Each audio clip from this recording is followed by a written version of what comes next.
캄보디아의 조용한 지방 도시 보코산 지역. 평소라면 관광객의 발길이 닿지 않는 이곳에서 충격적인 사건이 벌어졌습니다. 지난 6일 현지 경찰은 대형 쓰레기통을 수색하다가 그 안에서 검은 비닐과 낡은 이불로 감싸진 두 구의 시신을 발견했습니다. 그중 한 명이 바로 한국인이었습니다.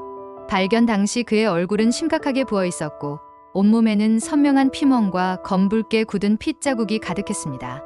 단순한 사고가 아니라는 점은 누구나 직감할 수 있었습니다. 시신에 남겨진 흔적은 무자비한 폭행과 고문, 그리고 인간 이하의 대우 속에서 마지막 순간을 맞이했음을 보여주고 있었습니다.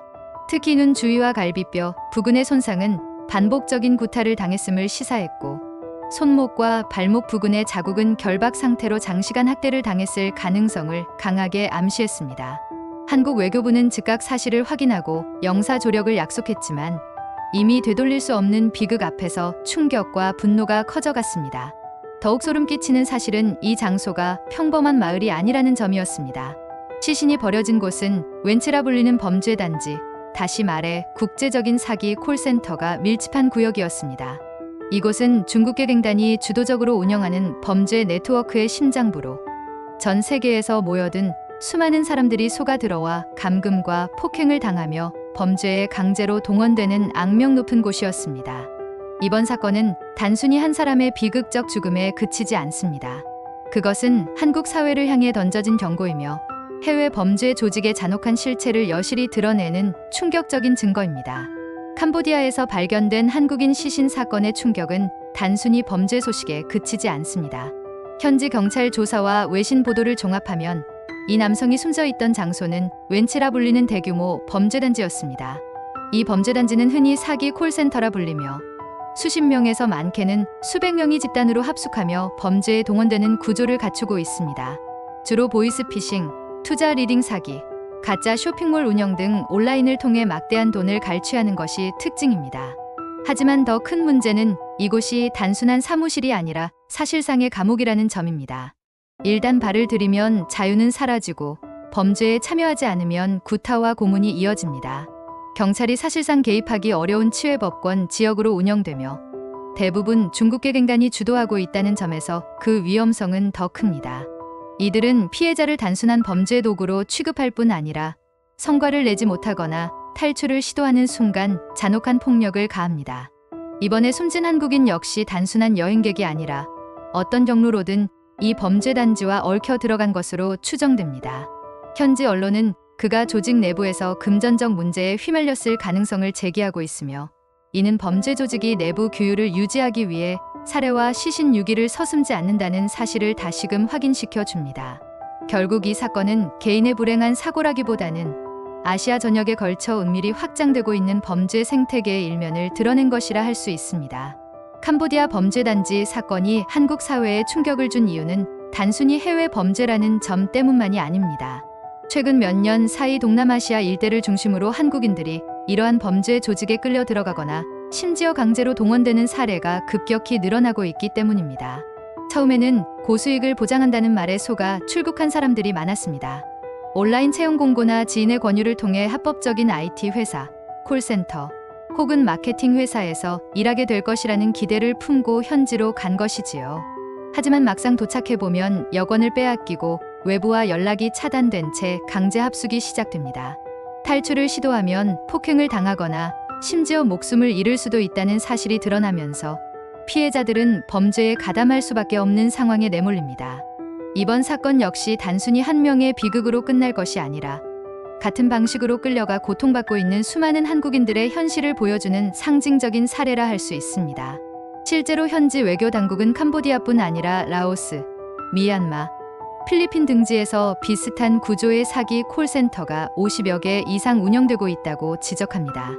범죄 조직은 인터넷 환경을 이용해 전 세계를 대상으로 사기를 벌이고 한국인들은 특히 금융 인프라와 온라인 투자 문화가 발달해 있어 주요 표적이 되고 있습니다. 이런 상황에서 한국인이 범죄 조직 내부에서 충돌로 살해당한 사건은 단순한 외국 범죄 소식이 아니라 우리 사회가 직면한 국제 범죄의 위험성과 연결된다는 점에서 더 큰 경각심을 불러일으킵니다. 그렇다면 왜 캄보디아 같은 지역에서 이러한 범죄 단지가 활개를 치는 걸까요? 그 배경에는 복잡한 국제 정세와 현지 사회의 구조적 문제가 얽혀 있습니다. 캄보디아와 미얀마, 라오스 등 동남아시아 국가들은 경제적 불평등이 극심하고 정부의 법 집행력이 취약합니다. 특히 국경지역이나 외딴 산악지대에는 사실상 국가의 통제가 미치지 않는 치외법권 구역이 많습니다. 이런 지역은 범죄 조직이 응신하기에 최적의 조건을 제공합니다. 중국계 갱단들이 이 틈을 이용해 거대한 범죄 네트워크를 구축했고, 이들은 단순한 보이스피싱을 넘어 가상화폐 투자 사기, 온라인 도박, 불법 송금 알선까지 광범위한 범죄를 저지르고 있습니다. 현지 경찰 역시 조직과 결탁하거나 뇌물을 받고 눈을 감는 경우가 많아 피해자를 보호하기는커녕 오히려 두려움의 대상이 되기도 합니다. 결국 피해자들은 경찰에 신고하는 것조차 불가능한 상태에서 오랜 시간 고통을 겪습니다. 더욱 심각한 것은 이런 범죄 단지가 국제 인신매매와도 연결되어 있다는 점입니다. 실제로 현지에서는 중국이나 한국에서 속아서 끌려온 사람들이 여권을 빼앗긴 뒤 사실상 노예처럼 생활한다는 증언이 잇따르고 있습니다. 하루 12시간 이상 전화를 걸어 사기를 치도록 강요받으며 실적을 채우지 못하면 폭행과 고문이 이어집니다. 탈출을 시도하다 붙잡히면 다른 범죄 조직에 인간 상품처럼 팔려가는 경우도 있습니다. 이번에 발견된 시신에서도 폭행 흔적이 남아 있었다는 사실은 이 조직들이 사람의 생명을 어떤 가벼운 도구처럼 다루고 있음을 적나라하게 보여줍니다. 결국 이러한 범죄단지는 단순히 사기 전화 문제에 그치지 않고 국제사회가 반드시 해결해야 할 심각한 인권 유린이자 범국가적 범죄의 온상이라는 점을 잊어서는 안 됩니다. 이번 사건이 우리에게 던지는 메시지는 분명합니다. 해외에서 발생하는 범죄라고 해서 우리와 무관한 일이 절대 아니라는 사실입니다.